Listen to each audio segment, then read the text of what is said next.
मित्रों नमस्कार, मैं हूं सूर्य प्रकाश मिश्र। आप देख रहे हैं नव भारत लाइव। जैसा कि आप सबको पता है कि मुंबई सहित राज्य की 29 महानगर पालिकाओं के परिणामों की घोषणा हो चुकी है। बीजेपी और शिवसेना अपने ऐतिहासिक विजय की ओर पूरी तरह अग्रसर है। जिस महापालिका पर पूरे देश की नजरें लगी हुई थी, जो देश की सबसे धनी महानगर पालिका है, राष्ट्र की आर्थिक राजधानी है मुंबई महापालिका पर बीजेपी और शिवसेना का लगभग कब्जा हो चुका है। ठाकरे बंधुओं का जादू नहीं चला।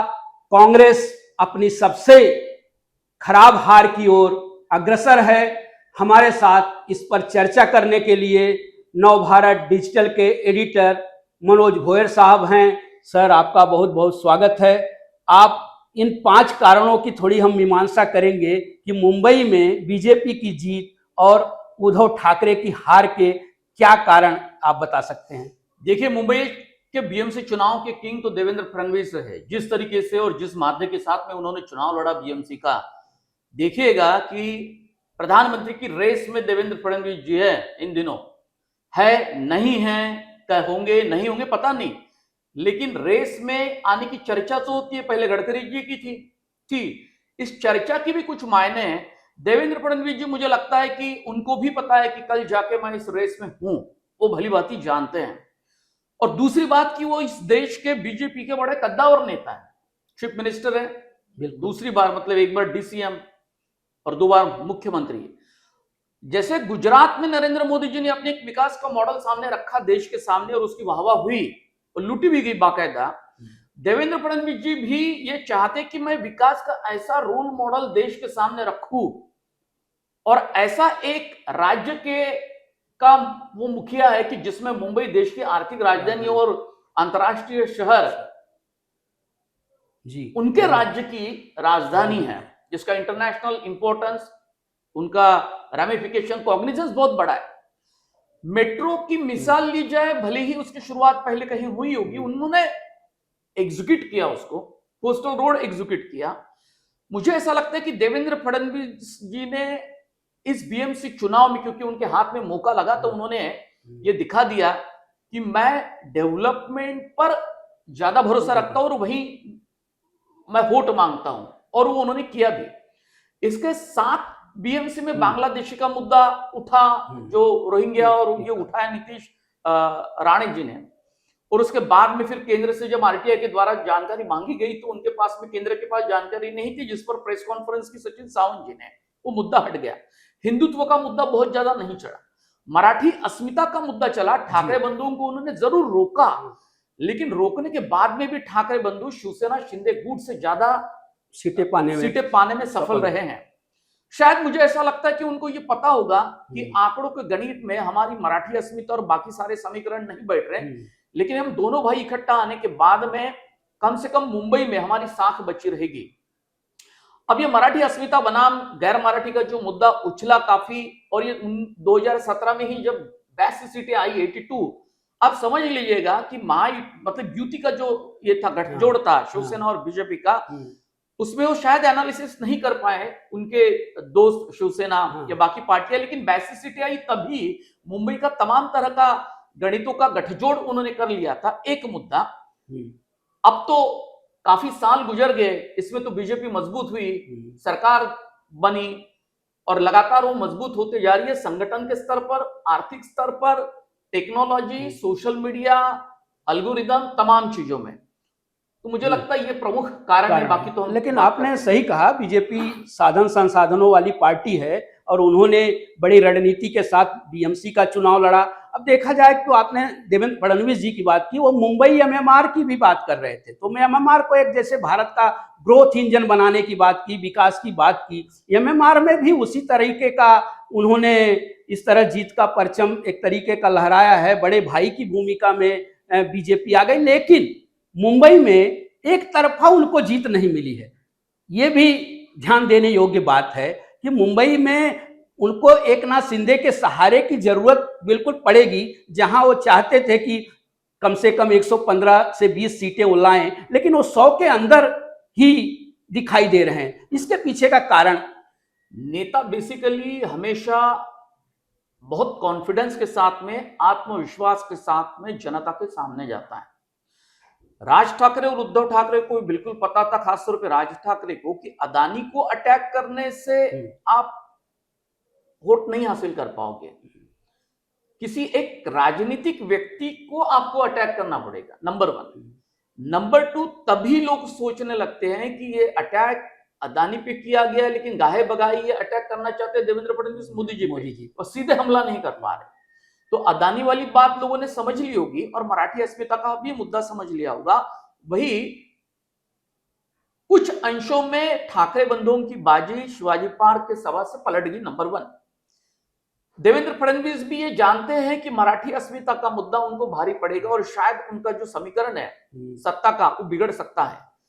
शिवसेना शिंदे गुट के साथ में जो मनोबल और अलग अलग जगह जो टकराव की स्थिति थी, वो आखिरी चरण में उनको निपटाने में देवेंद्र फडणवीस जी का नेतृत्व खुद कामयाब रहे। ठाणे में गठजोड़ हुआ, मुंबई में हुआ, कल्याण डोंबिवली में नहीं हुआ जहां उनका गढ़ है, और नवी मुंबई में खैर तो ये नाइक बनाम गणेश नाइक बनाम एकनाथ शिंदे की लड़ाई आपने देखी।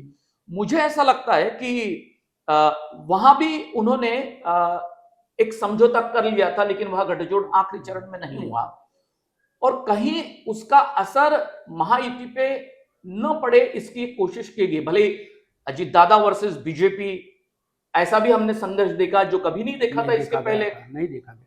शिंदे और फडणवीस, बीजेपी और शिवसेना के अंदर कई मुद्दों पर टकराव जरूर हुआ, कैबिनेट पे बाइकआउट हुआ, लेकिन अजित पवार ने कभी अपने रिश्तों को खराब नहीं होने दिया।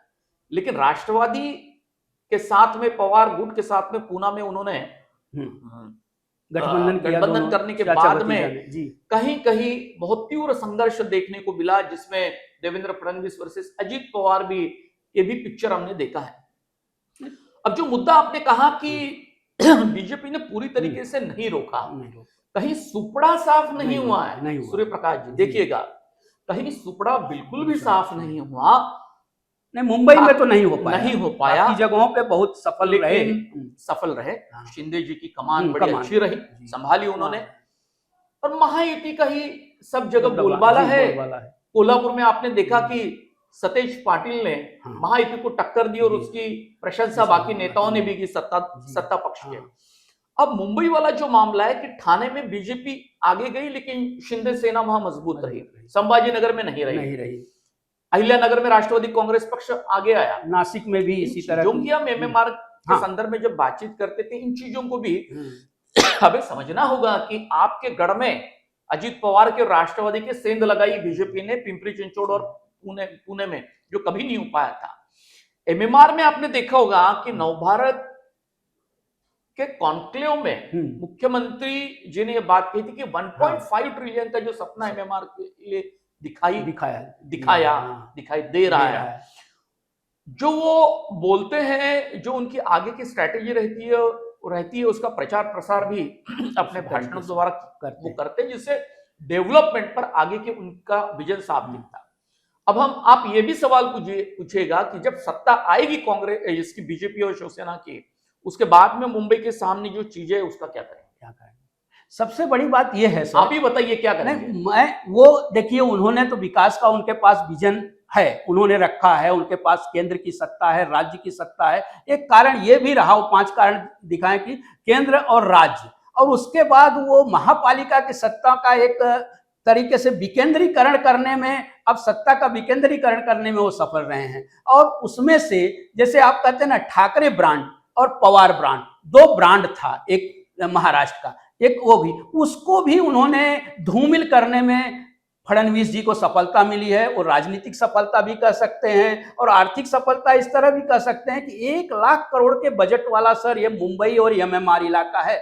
75,000 करोड़ अकेले मुंबई का है, बाकी 25,000 करोड़, आप सोचिए 1 लाख करोड़ की इकोनॉमी वाला, बजट वाला ये मुंबई एमएमआर की महापालिकाएं हैं। ये देश में ऐसा कहीं भी नहीं है कि एमएमआर जैसा क्षेत्र थी। एमएमआर पे जो पूरी उनकी नजर थी, उस पर वो बिल्कुल सफल हुए हैं। बसई विरार महापालिका को छोड़ दिया जाए तो सारी महानगर पालिकाएं एक तरीके से बीजेपी के ही कब्जे में आ गई हैं। एकनाथ शिंदे जी का ठाणे अगर छोड़ दिया जाए तो केवल और केवल बीजेपी इसमें दिखाई देती है, और इससे इनको निर्णय लेने में मुझे लगता है कि आगे ज्यादा सफलता मिलेगी, और वो अपने जो बोलते हैं ना, अपना जो एजेंडा है बीजेपी का या इनका फडणवीस का, वो सफल होंगे। जैसे राज ठाकरे ने अदानी का एक नक्शा बनाया था कि हाँ, देश में कहाँ कहाँ उनके उनका विस्तार किया जी, या महाराष्ट्र में किया, तो महाराष्ट्र जी, में भी एक नक्शा बनाना जी, पड़ेगा हाँ, कहाँ कहाँ कहाँ बीजेपी है, बीजेपी तो सभी जगह बीजेपी आपको बीजेपी दिखेगी, जी, विदर्भ से लेके हाँ, महाराष्ट्र, महाराष्ट्र की, मुंबई के, मतलब महाराष्ट्र के कई रीजन्स में, वेस्टर्न है, उत्तर महाराष्ट्र है, पश्चिम महाराष्ट्र है, इस तरीके से एमएमआर में उनकी सोच बहुत अच्छी है जी, लेकिन मुंबई की डेमोग्राफी, मुंबई का जियोग्राफी बहुत अलग है, और इसमें political geography, social geography, cultural geography भी पूरी तरीके से बदल गया है। यहां उन्होंने अपने होठ को बड़ा मजबूत किया, और शिवाजी पार्क में राज ठाकरे की जो सभा हुई उसके बाद में मराठी का मुद्दा उन्होंने जो उछाला, उसके बजाय वो मी मुंबईकर वाला जो मुद्दा था उद्धव ठाकरे का, उस पर वो टिके रहते और उसको आगे करते, तो सब रहने वाले हमारे मी मुंबईकर आहे, बिलकुल, या मुंबईत राहणारे सगळे सगळे मी मुंबईकर आहे, जो अनेक वर्षांपासून राहतात, तो उससे क्या होता कि एक ध्रुवीकरण हो सकता, ध्रुवीकरण कुछ मात्रा में रोक सकते हैं, हाँ, लेकिन इसमें कहूं कि अब आंकड़े संपूर्ण आने के बाद में हाँ, उसका एनालिसिस करना पड़ेगा, जी, पृथक्करण करना पड़ेगा, तो मुस्लिम वोट कांग्रेस को मिले होंगे, उससे ज्यादा मुझे लगता है उद्धव ठाकरे जी को आपने मिले होंगे। कांग्रेस की बात भी की सर, कि राज कांग्रेस मतलब मुंबई, देखिए मिनी इंडिया का रूप है मुंबई, और कांग्रेस अब तक की अपने सबसे खराब हार की तरफ है। मात्र वो 10 से 15 सीटों पे मुंबई महापालिका में, एक समय मुंबई महापालिका में कांग्रेस की जो है सत्ता थी, महापौर बैठता था वो बाला साहब ठाकरे के पहले। बाला साहब ठाकरे ने कांग्रेस से ही छीनकर अपनी सत्ता बनाई थी, मुंबई पर अपना एकाधिकार किया था, लेकिन वही कांग्रेस अब 15 सीटों पर समट गई है। इसके पीछे की कारण मीमांसा आप देखिएगा, आप 33 उनके पिछली पार्षद बार थे 2017 के बीच में। एक जमाना था जब चंद्रकांत हंडोरे मेयर रहा करते थे, उसके बाद में बाला साहब ठाकरे की राजनीति में बीजेपी के साथ में वो 25 साल तक टिके रहे सत्ता पे। अब कांग्रेस की वो स्थिति नहीं रही, तमाम तरह के उत्तर भारतीय नेता, कृपाशंकर राजहंस सिंह और बहुत सारे, मोहित कंबोज जैसे बीजेपी में थे लेकिन उत्तर भारतीय का नेतृत्व करते थे, अमरजीत मिश्र, ये तमाम तरह के उत्तर भारतीय समाज का नेतृत्व करने वाले, चाहे सांस्कृतिक नेतृत्व हो, राजनीतिक हो, सामाजिक, ये तमाम तरह के नेता, ये उनके पास कुछ थे बड़े नेता कद्दावर उनके साथ में आए तो वो मजबूत हुआ। ये कहीं हम ये कहते हैं कि जातिगत दलगत राजनीति नहीं करनी चाहिए, लेकिन ये कैरेक्टरिस्टिक है यहाँ के पॉलिटिक्स के। आज के तारीख में कांग्रेस जानती है कि हमारे पास ये नेतृत्व नहीं है, ये नेतृत्व हमें तैयार करना पड़ेगा जो हर समाज को आगे बढ़ाता हो, उनकी बातें मानी जाए, उनके संकट को सुना जाए। तो आप देख लीजिए कि केवल मराठी अस्मिता के मुद्दे पर मेयर बिठाना संभव नहीं। कांग्रेस पिछड़ रही है, वर्षा गायकवाड़ और तमाम वंचित के साथ में उन्होंने किया। ये भी एक कारण है, एक जो बड़ा वोटों का एक चंक था वो भी कांग्रेस के साथ नहीं रहा। लातूर और कोल्हापुर में एक बहुत उनको यश मिला है, चंद्रपुर में भी थोड़े, चंद्रपुर में भी मिला, लेकिन वहां सुधीर मुनगंटीवार संभाल रहे हैं पार्टी को, जो नहीं संभाल पा रहे थे म्युनिसिपल काउंसिल के चुनाव में। तो कांग्रेस का एक बड़ा चंक काट दिया। लड़ाई अब किसके बीच में? बीजेपी शिवसेना एक तरफ, दूसरी ओर मुंबई में राज ठाकरे और उद्धव ठाकरे, लेकिन दोनों ने 227 में से सारे वोट खा लिए। एमआईएम थोड़ा अपना है, जहां उनके 2 विधायक पहले कभी रहा करते थे, उनके 3-4, ये समाजवादी पार्टी को भी अपने 3-4 मिल जाते हैं, रहे 15 के आसपास कांग्रेस को मिल रहे। जो सबसे बड़ी अहम भूमिका मुंबई के चुनाव में निभाने वाले थे, आपको याद होगा कि बलदेव खोसा, अशोक जाधव, कृपाशंकर सिंह, कितने सारे विधायक, उनके 16 से 18 विधायक या ज्यादा विधायक चुन के आते थे, क्योंकि उनके पास वो नेता थे। आज के तारीख में बीजेपी के सामने का वो संकट दूर हो गया। 10, 15, 20 के बीच में तो कांग्रेस की राजनीति यहाँ चल रही है। सांसद लेकिन उनका वर्षा गायकवाड़, लोकसभा के चुनाव ही अलग है, लेकिन लोकसभा के चुनाव छोड़ के बाद के सारे चुनाव बीजेपी के पक्ष में लेकिन है। सर, लोकसभा और विधानसभा में जिस तरह से गठबंधन उद्धव ठाकरे और कांग्रेस का हुआ था, ऐसा लगा था कि एक महाविकास आघाड़ी जो है ये बनी हुई है, इसका कुछ असर पड़ेगा। अगर गठबंधन हुआ होता दोनों का, किसका? उद्धव ठाकरे और कांग्रेस साथ आए होते, तो क्या ये रिजल्ट अलग होता? और एक तीसरा मुद्दा मैं ऐड करता हूं जिस पर हम चर्चा करेंगे और फिर क्लोज करेंगे बातचीत। अगर मान लीजिए कि शिवसेना में भी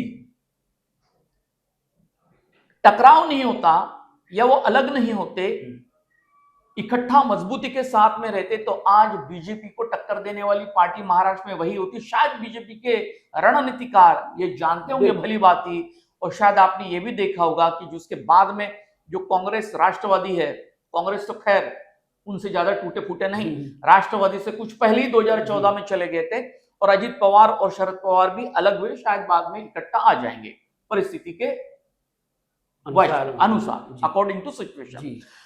अब मान लीजिए कि कांग्रेस और उद्धव ठाकरे और मनसे साथ जाती, तो शायद अलग समीकरण होता। मुसलमानों को यह समझाया जा सकता था कि नहीं, आपका नुकसान नहीं होगा, जो आपकी भूमिका है। उत्तर भारतीयों को या फिर दलित मुस्लिम हुटों का भी एक अलग स्पिरिट आपको देखने को मिल सकता था, और इकट्ठा रहते तो शायद नंबर और बढ़ती। लेकिन कांग्रेस का एक ईगो है, आज तो 15% गई, शायद कुछ कर देती, या पार्टी को जिंदा रखना है, कार्यकर्ताओं को जिंदा रखना है, पदाधिकारियों को मौका देना है लड़ने के लिए चुनाव में, यहां तक ठीक है। लेकिन कुछ ईगो से हटके विचार कर अगर लेती, तो शायद, ये तो उनकी अपनी इच्छा और भूमिका है, तो वहां वो मार खा गई। अलग समीकरण होते। मान लीजिए कि अब कुछ होने वाला नहीं है, लेकिन मान लीजिए कि शिवसेना साथ में रहती, तो शायद साथ में, तो आप देखिए अंकों का गणित सब जोड़ के एक बहुत बड़ा एक शिवसेना का वोट बैंक ग्रामीण इलाकों में था, वो अभी नहीं था, नहीं, अभी बढ़ाया। ये सारे लोग जो शिंदे के गुट में हैं, एकनाथ शिंदे जी के, वो तो बाला साहब ठाकरे के बाद में उद्धव ठाकरे जी ने जो कमान संभाली तब, और आम आदमी के नायक के तौर पर जो एकनाथ शिंदे उभरे, उनको महाराष्ट्र ने उद्धव ठाकरे को छोड़ के स्वीकारा। ये भी बात इससे सिद्ध होती है। नहीं, सबसे बड़ी बात यही है कि अब बीजेपी का समीकरण जो है पूरे मुंबई सहित पूरे महाराष्ट्र में लगभग सफल साबित होता दिख रहा है। एकनाथ शिंदे को उनका साथ मिला है, एकनाथ शिंदे का साथ बीजेपी को भी मिला। कहीं कहीं दोनों में आपसी लड़ाई भी हुई। वही समीकरण उभर कर सामने आया कि एक फिल्म आई थी सलमान खान की सुल्तान, इसमें यही देखा गया कि सुल्तान की लड़ाई सुल्तान के साथ हुई, और दोनों ही एक दूसरे की भले ही कुरघोड़ी करते नजर आए, लेकिन आखिरकार जीत इसी महायुति की हुई है। तो मित्रों, आपको यह वीडियो कैसा लगा, आप बिल्कुल हमें अपने कमेंट बॉक्स में लिख कर दें, और इस वीडियो को सब्सक्राइब करें और शेयर करें, और देखते रहें नवभारत लाइव, और साथ में नवभारत लाइव को सब्सक्राइब करें। और हमारे साथ हमारे पॉलिटिकल एडिटर सर भोयर साहब ने बहुत अच्छी तरीके से ये स्थितियों परिस्थितियों पर भाष्य किया। इसके लिए सर हम आपका बहुत बहुत धन्यवाद करते हैं। शुक्रिया। क्या हम दोनों एक ही संस्थान के व्यक्ति हैं, एनालिसिस कर रहे, ताकि अलग अलग आगे भी आपको इसी तरह की एनालिसिस जानकारियां हम पहुंचाते रहेंगे। आप देखते रहिए नवभारत लाइव। बहुत शुक्रिया, धन्यवाद।